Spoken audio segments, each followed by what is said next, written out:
Hello, foolish mortals, and welcome to another Friday of spooky vibes straight to you. So today is not exactly a mystery so much. I'm going to go in a little bit of a different direction, but it is spooky related. It's exceptionally spooky, so I thought it belongs on Friday.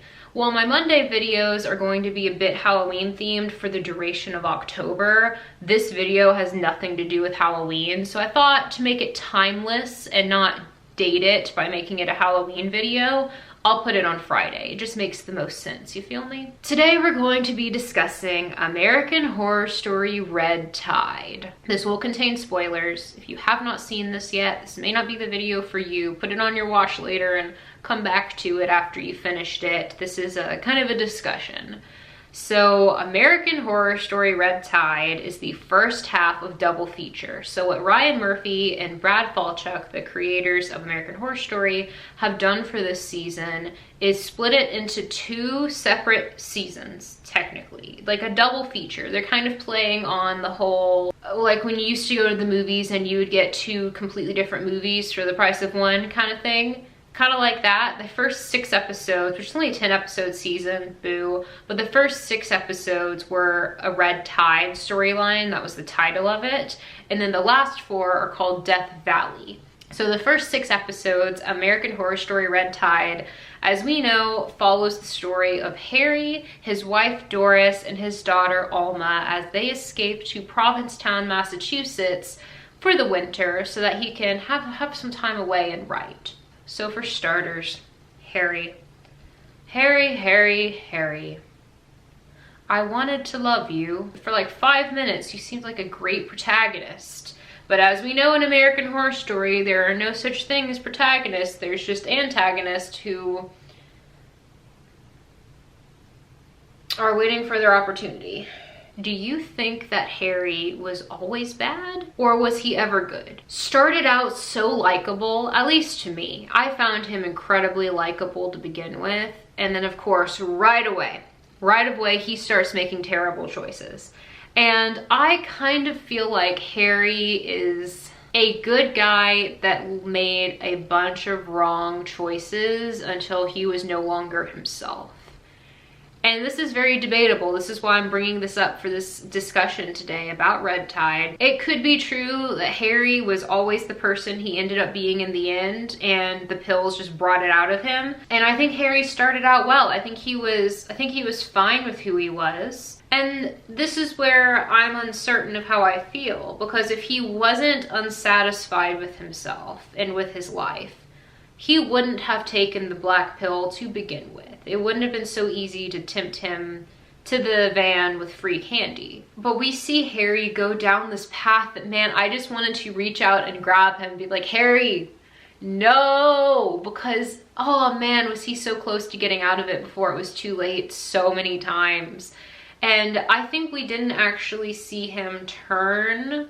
Like, we didn't see what the pills were truly doing to his mind until he finds out Alma took one of the pills and he doesn't do anything to stop it. He allows it. It really disappointed me when Harry had his little speech to Doris after she became a pill one. That to me was letting me know that the pills had absolutely changed who he was, because I do not think he would have thought all that stuff about how, well, we would have had to break up anyway, talking to Alma because he was too good for her now and she's just too ordinary.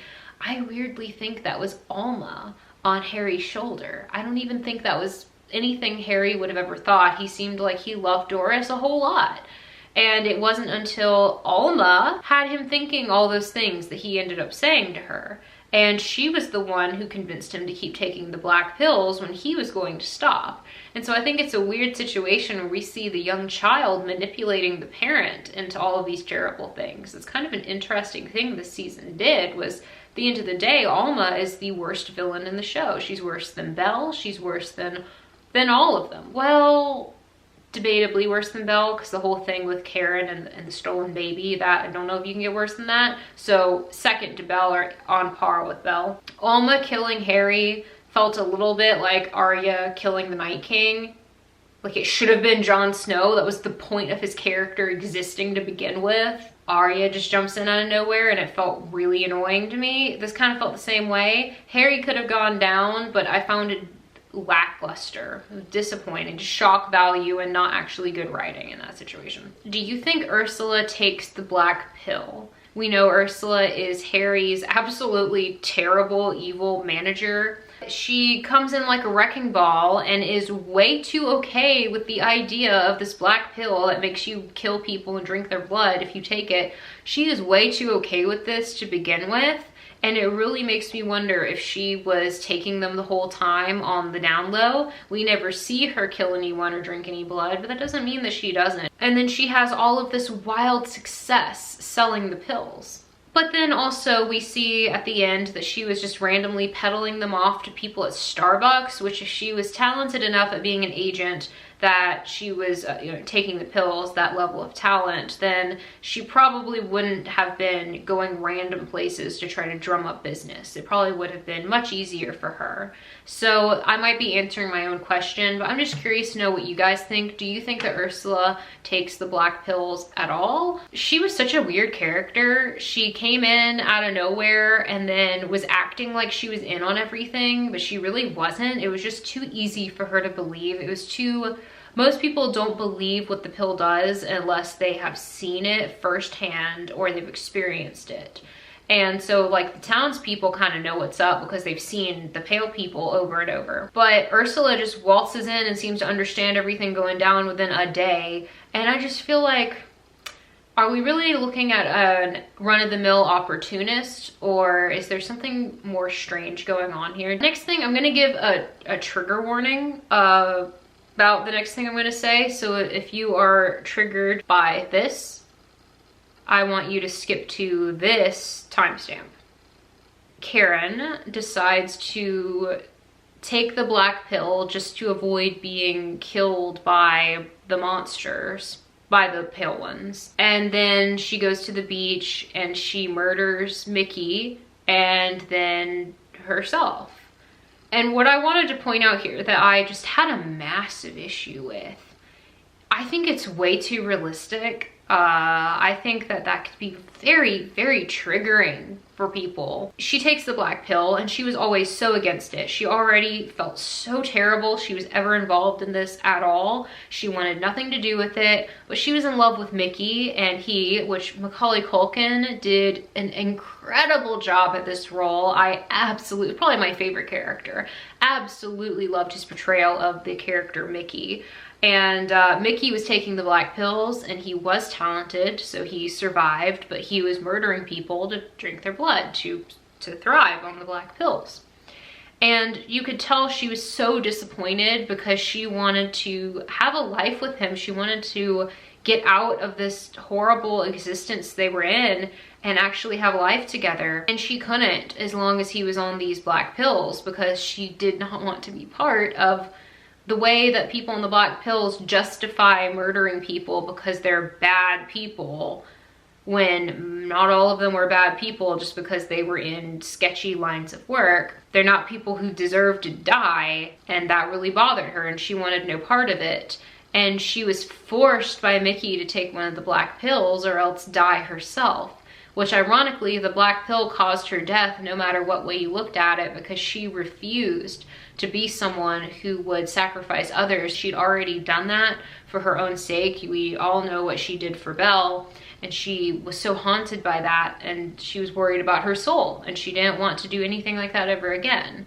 And she truly loved Mickey, and she murders him to save his soul, so to speak, because before he was planning to move to Los Angeles, take the black pill probably forever, and kill countless people. And she knew if she killed him right then, that would be that many less notches on his black belt of murder. And so as an act of like weird twisted love, she drinks his blood and he dies on the beach. And it's quite poetic because it's one of the weird times in the show we see a murder that's not out of revenge, but it was out of almost a vigilante feeling of her wanting to save him from killing more people and also to save people. But I think at the end of the day, it was more for him because she thought the less people he killed, the less of a monster he would be. And she knew that she, I guess, didn't want to carry on without him, and she knew that she would have to, I mean, she could easily just quit taking the black pill, never take one again, and you only have to drink people's blood if you're actively taking the pill. If you don't turn into a pale one and you quit taking the pill, like the others, they wouldn't take it all year round and only take it during the winter, and they just don't really have any talent anymore during the rest of the year. But that's the only side effect. She could still live a normal life, but she chose to die as well. And I'm uncertain what the writers were trying to do, and this is my main question about this. Karen decides to end things, and it's not really clear why, because, I mean, it did seem like she really loved Mickey, but it wasn't like enough that she wouldn't live without him. It wasn't that kind of love, in my opinion, so I'm not quite sure why she also ended things, because she didn't have to take the pill ever again. She could have just run away, and then she could have tried to go do good in the world or change her life around or something. So I'm not quite certain why she even made that choice, and it's not very clear in the show why. Because she wanted to live so bad. She took the pill in the first place just so she would survive the pale ones. So the fact that as soon as she survived that, she then does the opposite of surviving intentionally makes absolutely no sense to me. The worst problem I have with it is that they depict it. They depict her ending things in a very hyper-realistic way that I think is very tone deaf, because so many people are struggling with their mental health and with thoughts like these, and they could have just shown her walk into the ocean and you would know she drowned. That's enough. But they show her do something very graphic to herself first before she walks into the ocean. And I think they were risking being tone deaf just to have a beautiful visual, because the show is called Red Tide. And after she does this thing to herself and she walks away, you see her blood mixed with the ocean water rinsing up on shore, and the water looks red, the red tide. And of course it was a chillingly beautiful artistic moment of seeing that, but it was at the expense of something that could potentially be so triggering to certain audience members, and I find that not good, guys. Not good, Mr. Murphy. I just have a very big qualm with that. You should not depict things like that in media, especially there's no warnings of any kind. No one knew in advance she was going to be doing that. I don't know, I have a problem with that. I just have a problem with depicting something that realistic when there had to have been some other way to have their beautiful red tide moment without showing her do that. It could have even just been implied. I have an issue with it just because I'm worried about people who could be triggered by it. I worry about people, so that's where I'm coming from. But anyway, it was, I wish that had been done differently, because it takes away from how artistically done that scene was. The red tide is a real thing. I've actually seen it before.